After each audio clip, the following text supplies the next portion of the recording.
à l'église en combattant l'église. Venez à l'église en soutenant l'église par la parole de bénédiction.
Yo mo santu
Quand vous adorez Dieu, ayez l'habitude de lever les mains.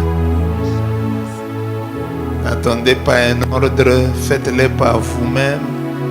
Sinon, comment vous l'honorez ou l'adorez dans vos maisons?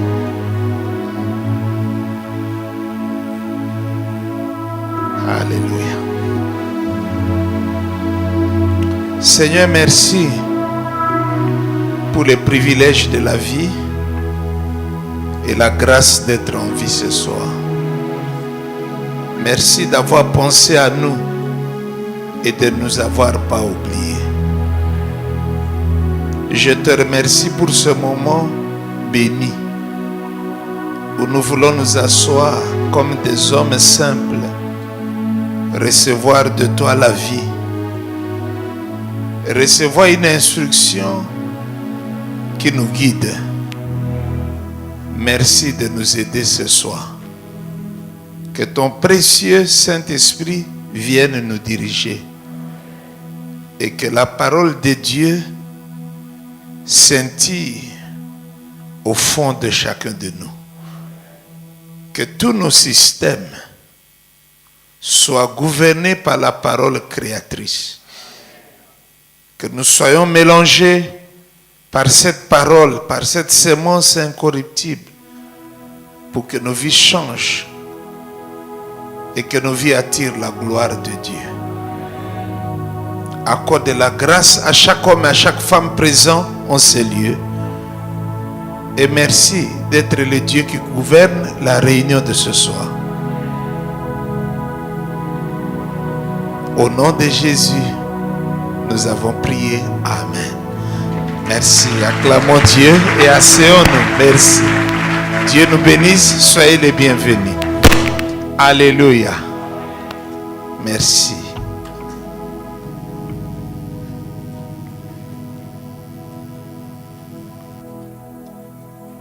Dimanche, tout le monde a quitté. Amen.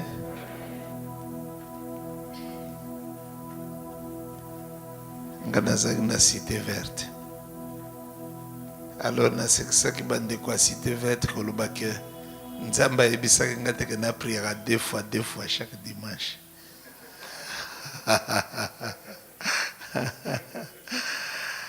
Que Dieu vous bénisse. Je suis en train d'arranger aussi un peu mon micro. Je ne sais pas ce qui se passe. Je ne suis pas à l'aise.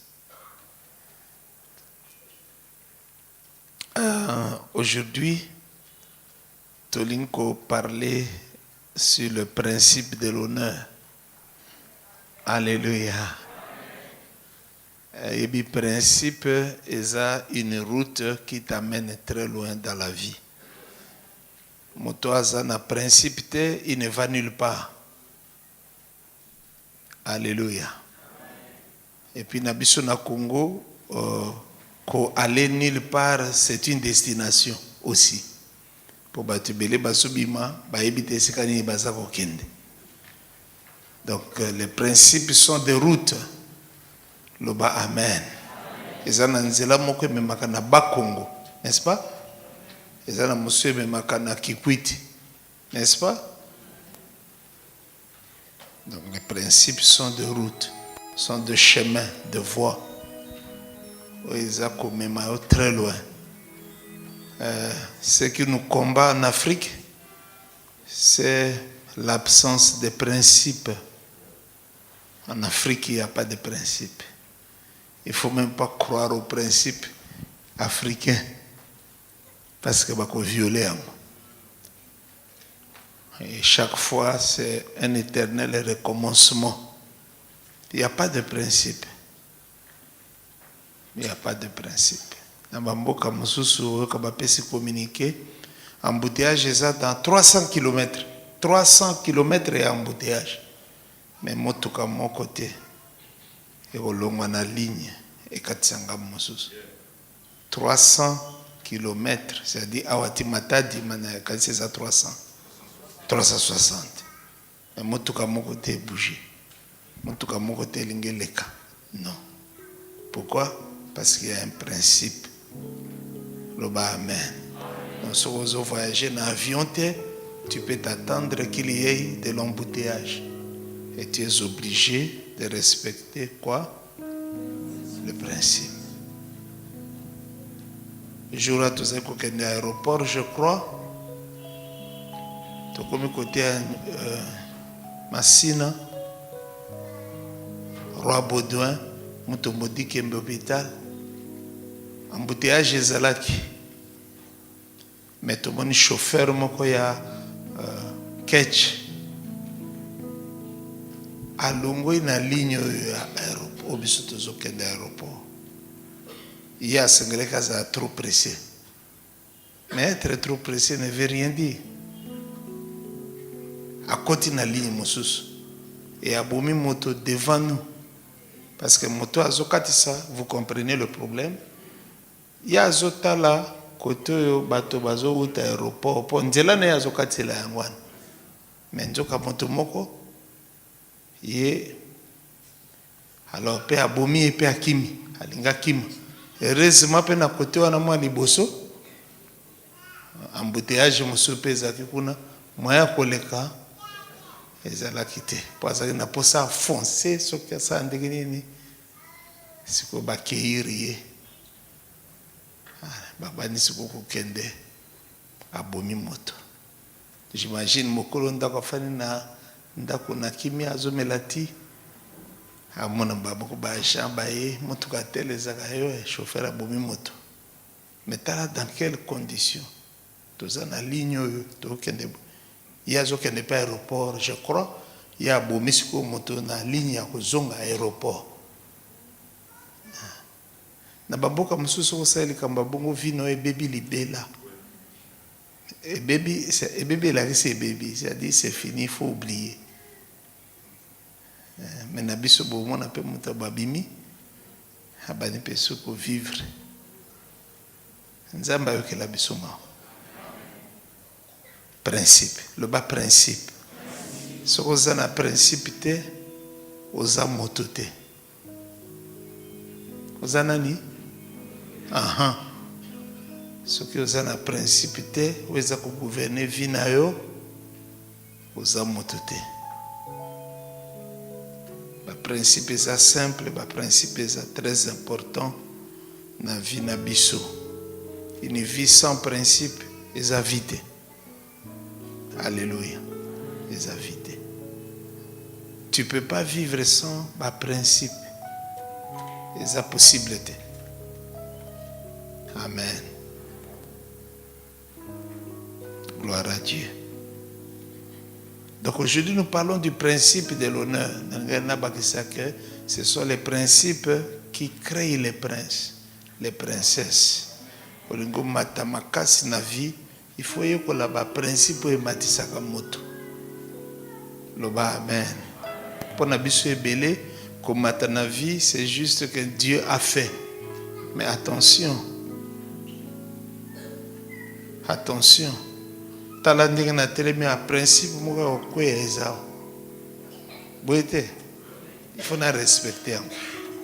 Les attaques naza pasteur bon, na sauté, ba ange ba ko memanga ba ko déposer ngate. Bako memanga te lokole kotika lao bako no tiango problème nanga ezali il y avait un principe on na monique na côté de la démocratie na kati il y a pas de démocratie na ba principe. Alléluia. Donc lingo za la moto ya valeur il faut osa na principe. Amen. Principe. C'est très important. Donc, le principe et honneur, ça aussi c'est un autre problème que nous avons dans le pays. C'est très difficile honorer moninga. Le bok oui qu'on flatter. Hein? Oui qu'on flatter. Oui qu'on flatter. Mais qu'on honorer. Toutes les occasions sont bonnes. Pour ne pas déshonorer bateau mosusu. Tu peux combattre le principe le principe de l'honneur. En fait, dans l'Église aussi les 3 niveaux de l'honneur. 3 niveaux. Et niveau numéro 1, j'appelle ça le sommet de l'honneur. Ce sommet-là, je ne pouvais pas enseigner sur la pyramide, mais j'ai peur. Parce que pasteur a dit ici la pyramide, les occultisme, oui. Alors, pour ne pas entrer dans des problèmes, voici les 3 niveaux de l'honneur. Le premier niveau, c'est-à-dire, na top de top. On a appelé ça le sommet de l'honneur. Tiens, entre parenthèses, tout l'honneur. Tout l'honneur. Alors, ndenge tu ebi bisonyo sonasika, on a kaisi motomo akoko mi se tromper à terre. Tout l'honneur appartient à Dieu. Le bas amen malamu. Sozo le bas pour nanzabe, il faut le bas bien. Merci. Merci. Oui, bien que le bas, nous avons la grâce.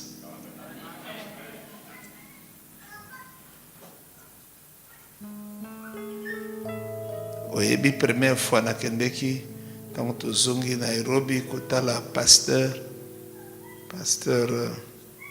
Kwetus. Na koti boye akoyi kolobela ngai eloko te amoni ngaza na posa ya kosola na ngai. Alors vous imaginez le choc pour moi. Moto tozali koteya na yawa mais asa wana aosala na kote parce que mito na moto aosala na kote oh seconde te akokoka koloba te ayambi ngai, mais ça aussi ça m'a touché. Nzambe a permettre maloba na yebima nano te, mais merci Seigneur. Merci Seigneur. Merci Seigneur. Vraiment, j'étais mal. Donc pour la première fois, on a pensé, donc on a pensé à la grâce. Pour n'a pas quitté, et choqué kinga. Amen. Donc na sommet honneur nana zakuna. Na ba sommet nyos. Koleka Himalaya, koleka ba sommet tout sommet nyos. Nana zakuna koto anakuna. Kote angonga na oke to ebi kote zate. Nzamba zakali koloto na zaka kote. Deuxième niveau de l'honneur. Eza otokomi le double honneur. Le double honneur tient entre parenthèses 2 fois. Double et en hein? Double sim, c'est ça. Double sim et l'accine. Appareil combien? Il y a des chinois. Puis sim boni mibale. Comment boy double honneur tia pembeni c'est au serviteur de Dieu.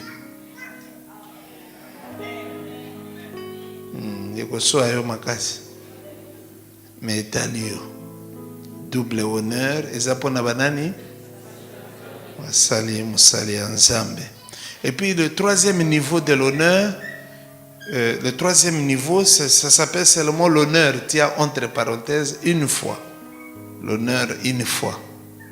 C'est l'honneur que nous devons à tout le monde. À tout le monde. Donc, il y a le sommet de l'honneur, c'est-à-dire tout l'honneur, c'est la propriété de qui? Comme il a double honneur, et ce n'est pas un ani.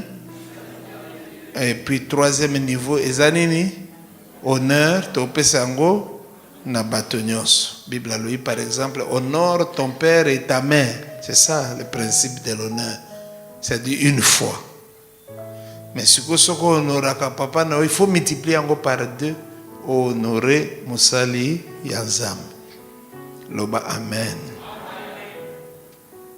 Ok, tout le monde a mot honneur. Moi, petite introduction. Mot honneur, ça veut dire quoi? L'honneur. L'honneur. Tu citer moi ba mot, hein? Tu citer moi ba mot. Kamata ba mot wana.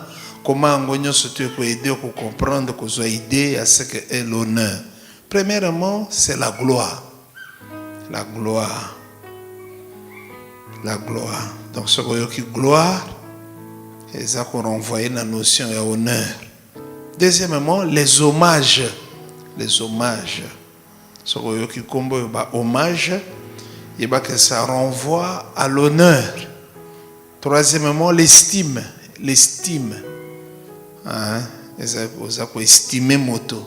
Vous avez une très grande valeur. Quatrièmement, c'est les égards. Les égards. Vous avez devoir, égard dans moto. Les égards. Et on a l'honneur. Et puis, cinquièmement, l'obéissance. L'obéissance, ça a à voir avec l'honneur. Sixièmement, le respect. Le respect, ça a à voir avec l'honneur. Et puis, septièmement, la vénération. Ça a à voir avec l'honneur. L'adoration, ça a à voir avec l'honneur. C'est bon? Quel est le premier mot? Le deuxième? 3, 4, 5, 6, 7. Bon, 8. Ok. Tout ça qu'en introduction. Tout ça le baboué. C'est que nous honorons nous bénis. Pas ce que, mais c'est que. La chose que tu honores, la chose que tu respectes, cette chose-là te bénira. Le contraire est vrai aussi. Hein? C'est que nous honorons, nous les considérons, c'est-à-dire tous nos valeurs. Et nous les respectons. Encore une fois, considération, estime. Au quoi qu'on respecte mon toté, ce que honora qu'a été. Au quoi qu'on respecte mon toté, ce qui honora qu'a montoanate. Jamais. Jamais. Jamais. Amen. Si tout le monde a le point numéro 1, et je crois que toute la soirée d'aujourd'hui, vous en avez un point numéro 1 pour. Et c'est important, tous à la wana. Le point numéro 1, vous le savez, c'est le premier, le degré le plus élevé de l'honneur. Le sommet de l'honneur. C'est ça le point numéro 1. Le sommet de l'honneur.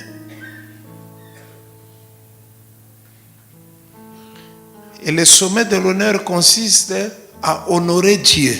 Le bas Amen. Nayoka Amen est bien. Même Amen, non, il faut honorer Nzambe.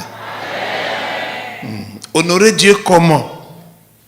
De tout son cœur, de toute sa pensée, de toute sa force. En toute chose, il faut honorer Nzambe.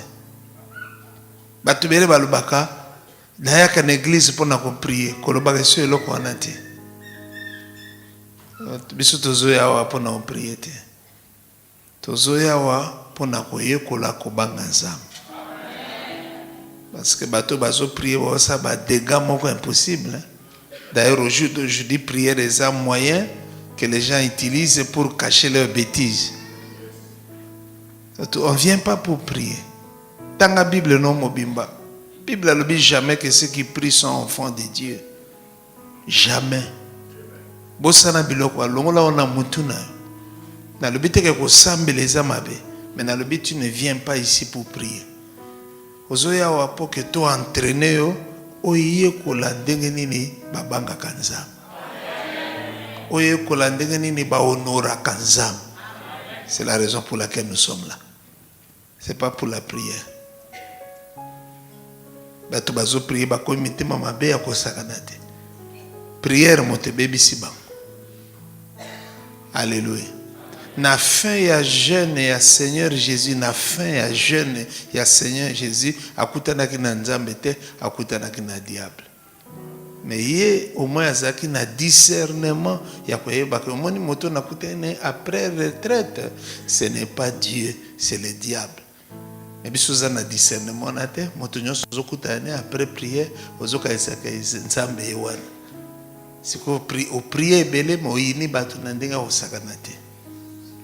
Oteta kunazena prier nzamba laksenga ke moto boye ifuna yinaye omoni o convaincre moto ndenge ndenge dinike moto okutanaki ne wana ezaki nzambe te ondima te po ye azalaki na retraite. Vous comprenez ce que nous sommes en train de dire?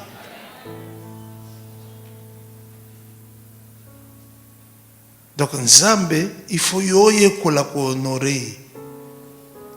Comment makambo en toute chose, en tout temps. Comment ngomi bale. En toute chose et en tout temps, travail aux anangonasi na mabelo yo eza ko honorer nzambe. Loba amen.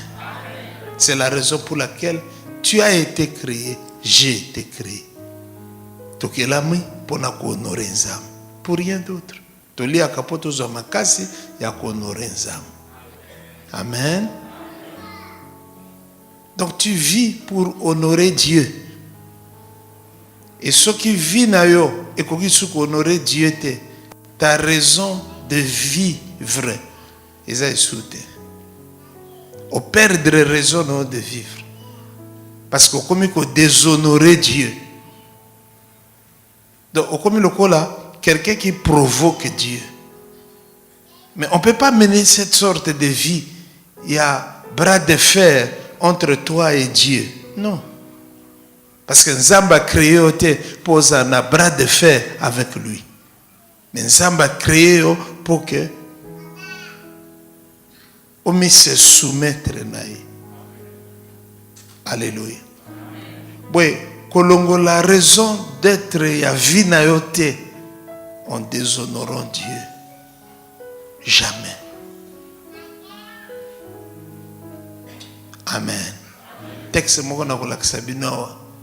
Nzamba lobi nga na ko honorer ba baza ko honorer nga. Pe bato nyonso baza ko mépriser nga na mépriser bango te poso nzamba mépriser ko ku facile les champs. Mais Nzamba lobi boy, ils seront méprisés. Il y a ko mépriser bango te, mais la semence du mépris qu'ils ont semé et quoi atteindre finalement. Alléluia. Le bel homme, je vis pour l'honorer lui. C'est la raison d'être à Vinaï, ok? N'oublie jamais ça. Tu ne vis pas pour parler des autres. Biso africain tous en temps et belé pour nous parler na bato mususu.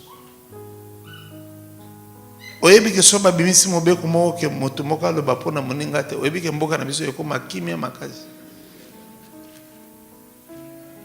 Parce que oyoka pe bato ba mi se plaindre sur auto vivre ndeni.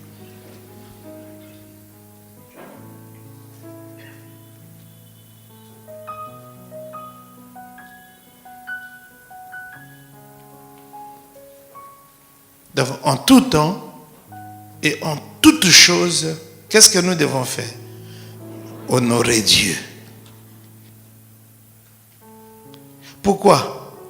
Parce que tout l'honneur lui appartient. Ok? Honneur nyonso eza nani? Nalingi na lobabwe. Ata yo honoré, ata ngai na honoré, ou encore. Ce que biso Naomi baleto yokani, que omoni honorer son Nzambe te. Kutu to sa ba dega moko Nzambe il faut regretter. Alina biso Nzambe regretta kate. Parce que moto moko te akoki ko ajouter quelque chose na gloire ya Nzambe. Pe moto ata moko te edenga akoki ko longola.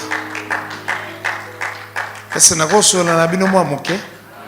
Est-ce que le diable a bien un tiers des anges? Il y a qui que l'ole kozala manque. Mais au début que Nzamba tikala ka de la gloire. Hein? Na lingina biso batat soki ba 3 tiers fraction o ezane. Ou bien, comment on a le bas? La ligne le bas, même bataba ange sur bakende, c'est ce que je veux dire. Dans le bas de 3 tiers, hein? Pour papa na kumbaki 1 tiers. Nzamba tikalaki na ba ata 3 tiers bakendeki. Tala Nzambe na Israël, alingaka zaka nani za.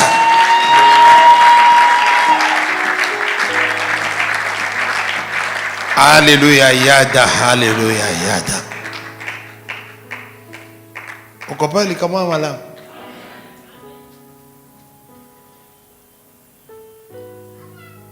Il faut zane loko wana mutu. Parce que loko ni bébé ça qui laisse faire. C'est le fait de croire que ce qui au monde le songa na adorer de nzamba ko bela. Mais kama penza baby penza pe et puis amoni nzamba za bonne santé. Akama makasi. Alléluia. En tout temps et en toutes choses, vivre avec un seul principe. Il y a qu'on aurait nani? Ça.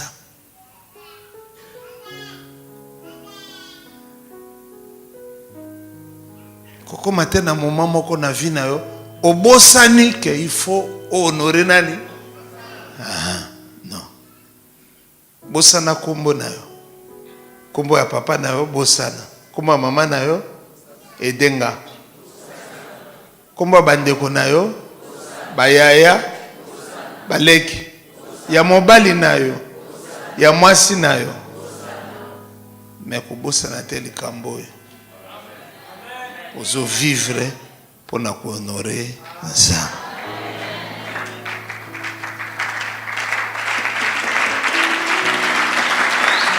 Sikoyo. Nalingi na pesa bino quelques exemples bibliques ya bato moko babosana ki principe que tozo vivre pour na osala nini? Okoko ndima te bato bazawa.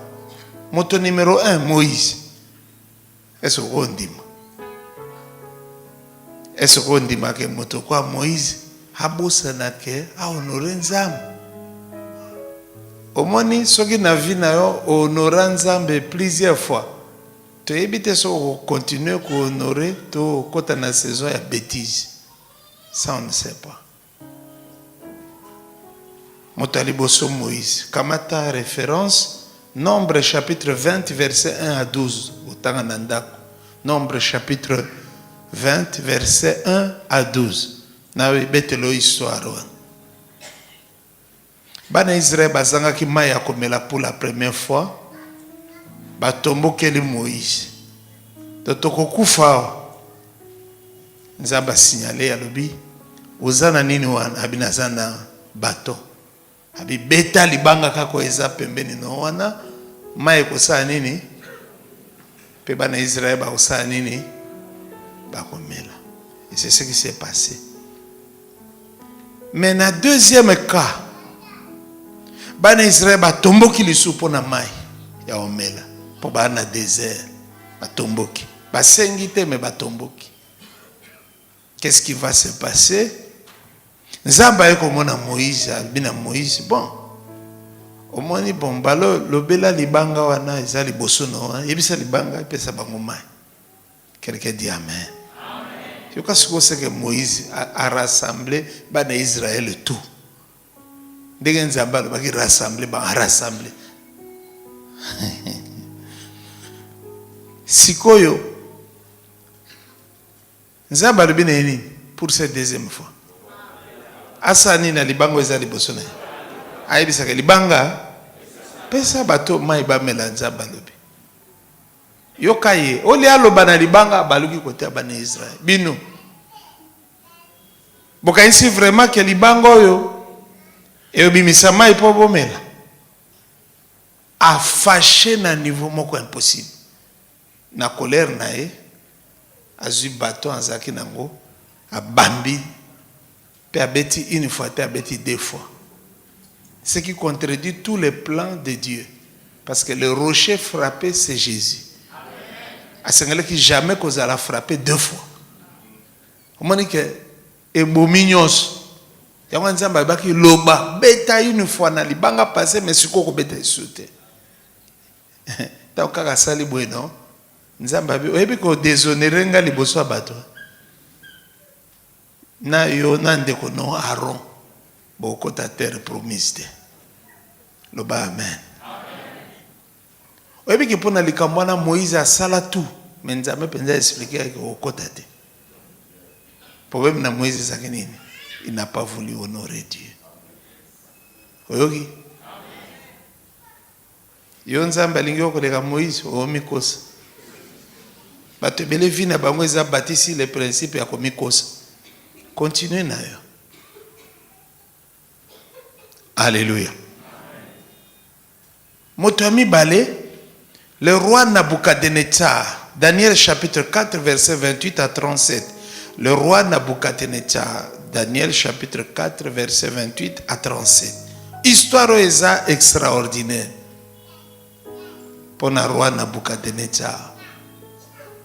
Natango na Daniel. Atongaki palais moko terrible. Loba terrible. Ce que jour wana Bible a lobi atikaki place mo ya likolo kuna po bato ba adimiraka ye. Alors atango azotambola likolo ya palais atongaki amoni siko ville oya tongaki. J'étais à Yamoussoukro. Soko matina ba quelques bâtiments ezana Yamoussoukro dans la basilique, c'est la perfection. Soko matina basilique ya Yamoussoukro, okomona toute la ville de Yamoussoukro. Nous sommes en Côte d'Ivoire. Alors, azeko tambola kuna na palais likolo a palais nae amoni ville mobimba ya Babylone ndenge tandami liboso. Yokai.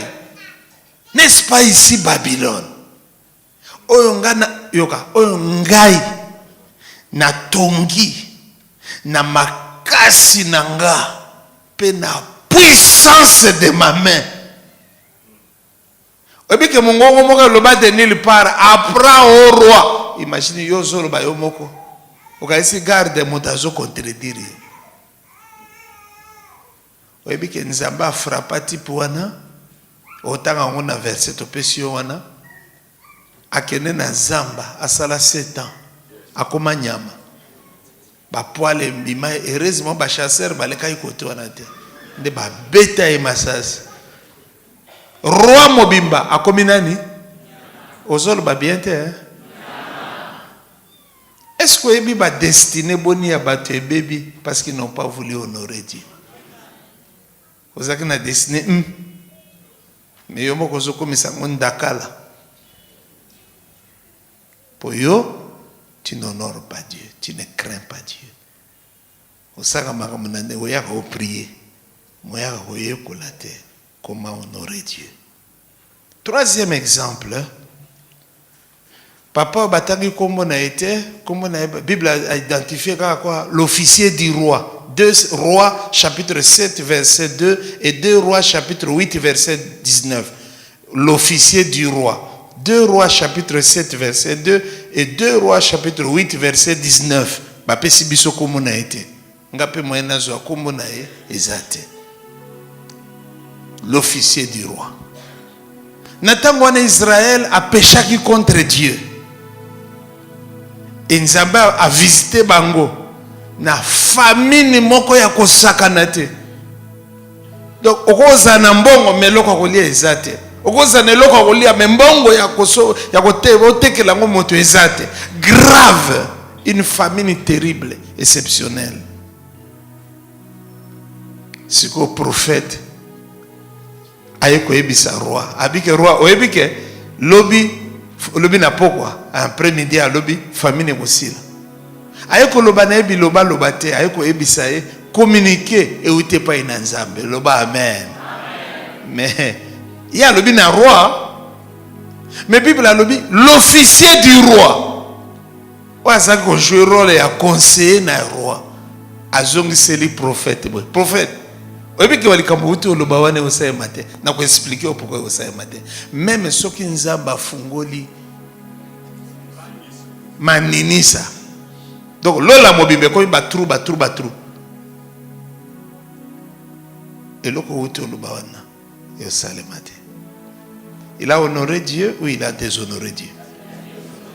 Prophète alobina est bon, ezali kambo so anate. Ils appellent les combats polémiques parce que tu les verras de tes yeux, mais tu ne mangeras pas. Now, chapitre 8 Et Samaki exactement le que la prophète Alobaki, mais cet officier a été écrasé. Amen. Ce n'est pas la parole de Dieu qui va échouer. C'est le commentaire que tu fais sur la parole de Dieu qui va échouer. Ce n'est pas la parole de Dieu. Amen. Ba contredisaka nzambe te loba amen. Na lobi ba contredisaka nzambe te loba amen. Atanga ki histoire moko etushenga makasi. Professeur moko aza grand savant azo démontrer ba étudiant na ke nzambe azate et Dieu ne peut jamais être. So gazo ki conviction wana pa zo ka na livre atanga.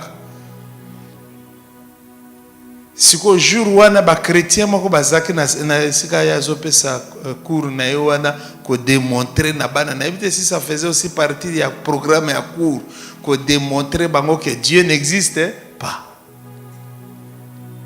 Siko chrétien moko atomboli ba pesi abini oyebi ndenge nini ka bia Dieu n'existe pas le boma ko loka ko boma batano pamba na babiloko ya papa mbezanga tina.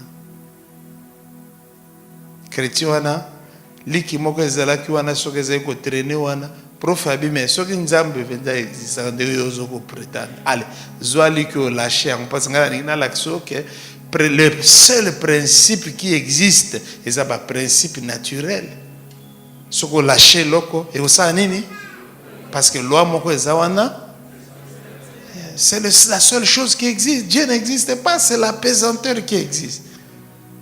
Moi nana bipesanga kasilik abio sana moni avec kasina ko lancer o mona ke like ko bamba e ko kende d'abord ko kwete PDD ko panjana te pour faire bon vous êtes témoin on voilà encore un qui veut se ridiculiser abi kasi mais il faut na bondela va bi bondela esenga pexi na lebinde ke nzamba zate mais ko bondela mende oye baka même temps qu'on zo prier wana que Nzambazata. Moi, Nzambe vraiment. Nabi kutu te poani nandimi défi oyo. Mais nalika ola ki sa profo na ebitende ni osal. Ola ki sa vraiment le que ozansa. Asisi priya pesi liki abisonga na bwaki olobaki na saleli ba principe musu yo moko bwaka. O mona Nzambe lelo na miso. Profazine sengo nyosa bitala oyo. Ha bwaka boy liki boy.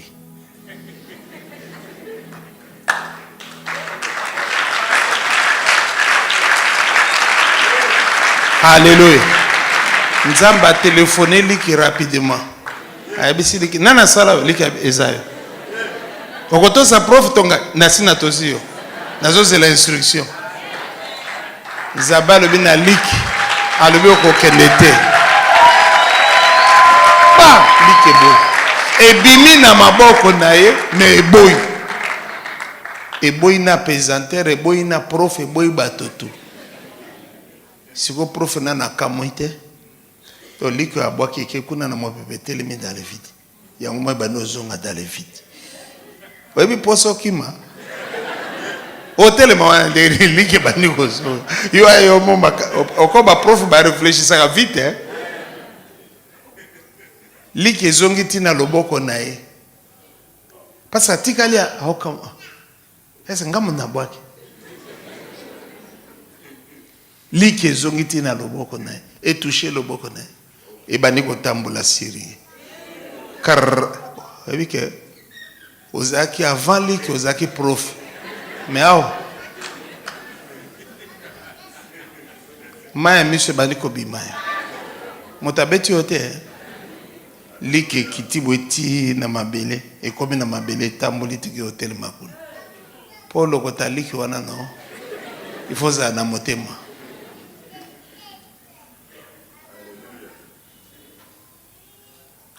Tala Nzambe kokotisa kana ba equation ya bato te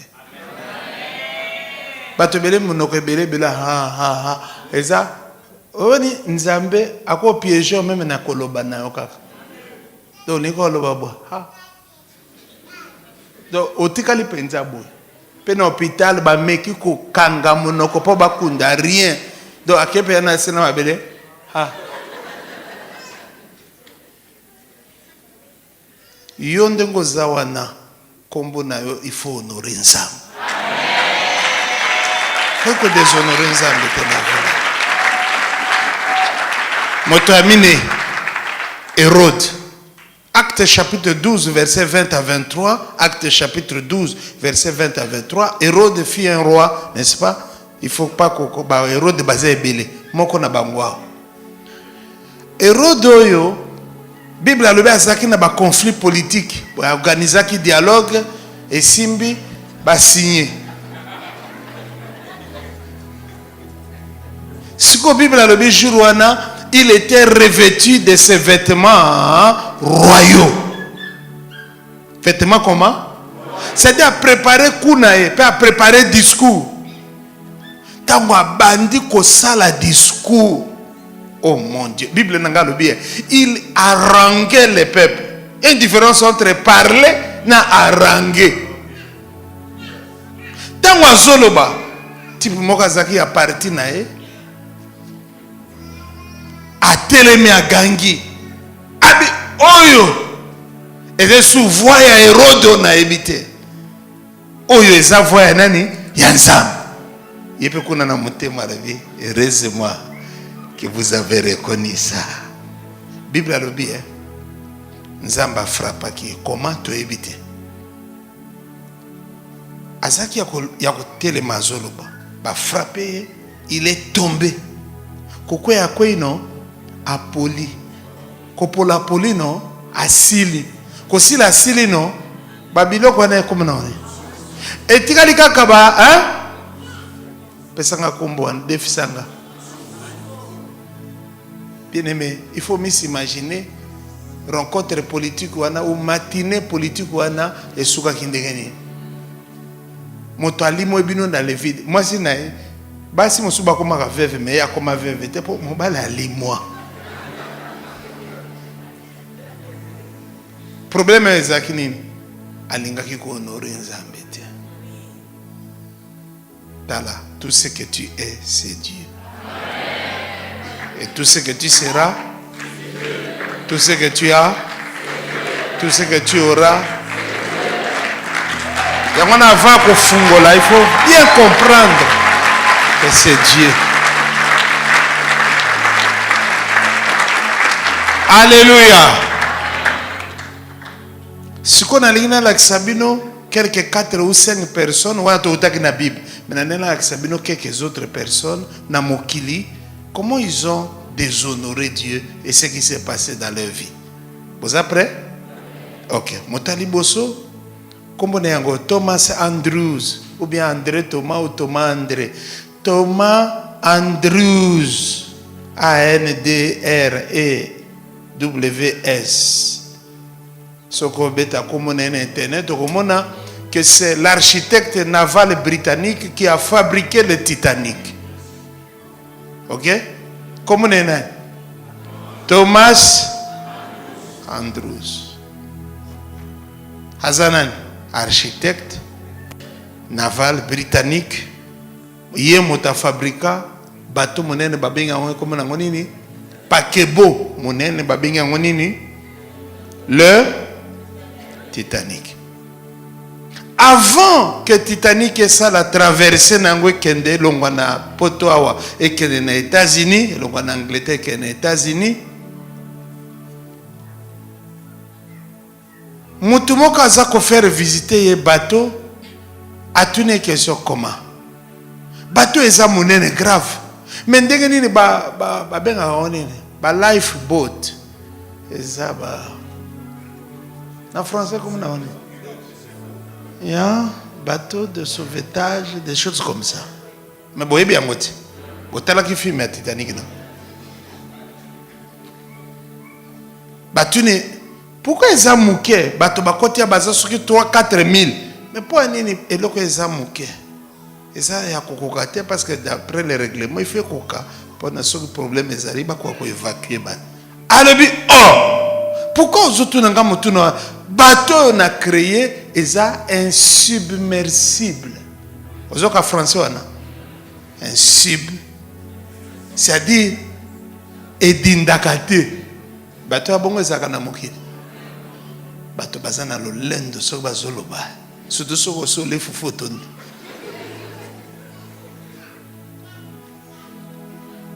Oyebi ke fufu ezopesa bato makelele trop. Mboka na biso makelele leki eza fufu. Soki tolongoli fufu omona ne mboka ekoma kalme. Da talaka soki na nole fufu te tala niveau zalaka. Ya calme. Vous méditer. Donc mon collègue kaka. Tu es dans un restaurant na ba pasteur. Tu as 3 pasteurs, tu es super aubaine. Tu as to prier ici, OK, on se sait. Na mona ka 3 bato moko ba fan. Papa, on se sait. Non. Ah, OK, on a prié. Non. Eh. Nini. Lui, il est où? Lui. Oui, parce que j'étais totalement perdu. Lui, oui. Lui, oui. Ah oui, mais tout le monde est là. Mais lui.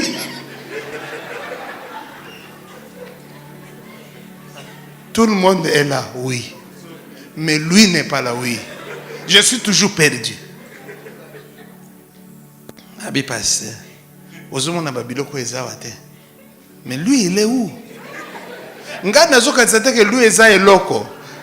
Nga zoka tsate que lui eza to mutu moko to bazozela. Nde ba expliquer nga que biloko mosutu wana eza biloko te. La seule chose qui existe.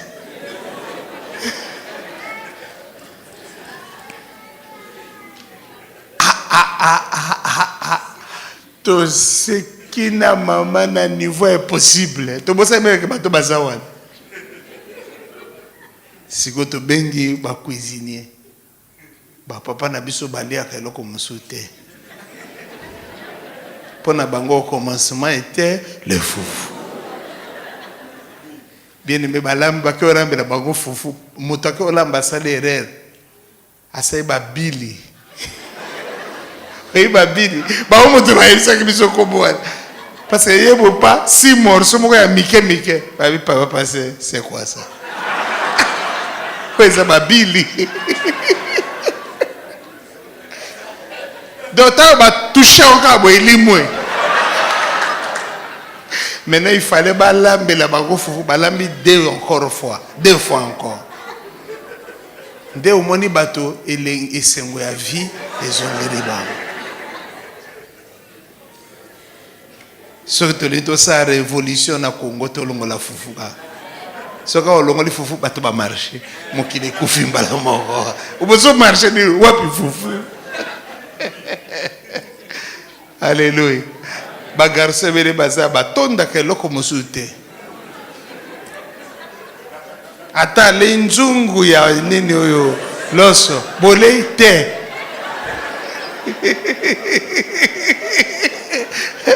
Bolei te.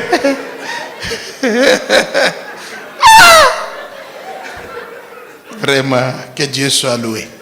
Tous on a Thomas Andrews, ok? Alors, le bateau est insubmersible. Jusque-là, c'est grave. Mais il y a pas même Dieu ne peut le couler. Alors, déjà, il y a en tant qu'architecte, il est qui niveau? Parce qu'architecte, le bateau est insubmersible. Un tel bateau n'existe pas. Le bas amen. Mais il y a le bien. A souvent mais à bakisi abi nzambe ata nzambe emoko soka yena toute puissance n'yons ameka koluka ko hein ko dindisa bateau a okokate yemoka ko réaliser ka okokate nzambe pe ndimi abi olobisolo ngana ko miso kipena biloko papa mba boite. Nzamba chargé à Jean Naimoko. Comme on est iceberg. Iceberg, c'est le français facile, c'est montagne à glace. Okukuta iceberg, c'est un bâtiment. À charger, à bengi iceberg, moi na WhatsApp. Aux en ligne à bengi. Aux à côté na binazana côté na on a bateau mo réseau ya ba côté Yewan. Il y a le but qui est ce qui est vrai. Mais yo, dindisaï. Tout un iceberg, vous connaissez la suite. Thomas Andrews a travaillé beaucoup pour sauver les gens qui étaient dans ce bateau, mais lui-même n'a pas voulu être sauvé parce que, effectivement, après avoir dit ce qu'il avait dit, il n'y avait plus de vie après ça. Il est mort. Nakati ya bateau, il a déclaré qu'il y a comment insubmersible. On ne se moque pas de Dieu. Comment ça na Thomas Andrews était? Moi, na mobali moko, aza musicien, aza brésilien, comme on est Cazuza. C-A-Z-U-Z-A. Cazuza. Aza compositeur brésilien, aza bisexuel, aza tantôt na basi, tantôt na mibali.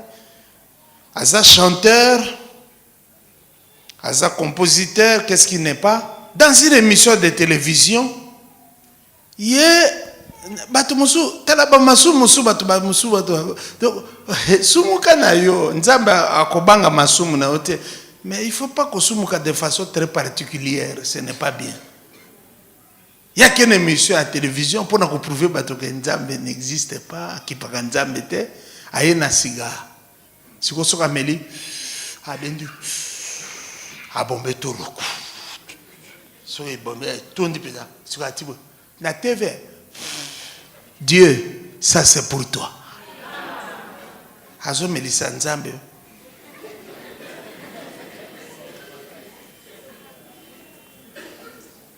Vous voyez comment ça s'est passé? Il est mort d'un cancer à poumon à 32 ans. Pourquoi? On ne se moque pas de Dieu. Mais la cigare na yo, oza motali bosote ni motali yasuka. Hein? Mais là, nayo, utilisé pour moi un nzambe pour na komela la cigare, ça n'a pas problème te. Ce qu'on a na niveau na ça problème te. Mais on le ban nzambe ke milingo yo utilisé yo ya salité ya on le ban nzambe mela. O e bandenge zaka na puissance. Te nzamba le bi milinga wana kaka. Na bengi yango na WhatsApp.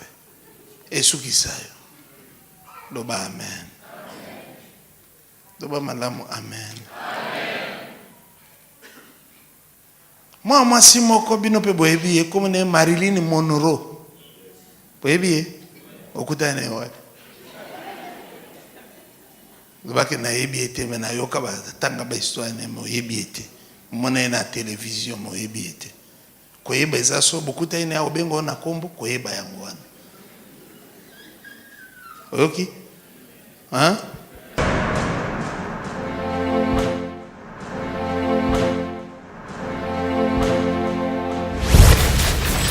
Pourquoi approche-toi au Sana, il te fera grâce.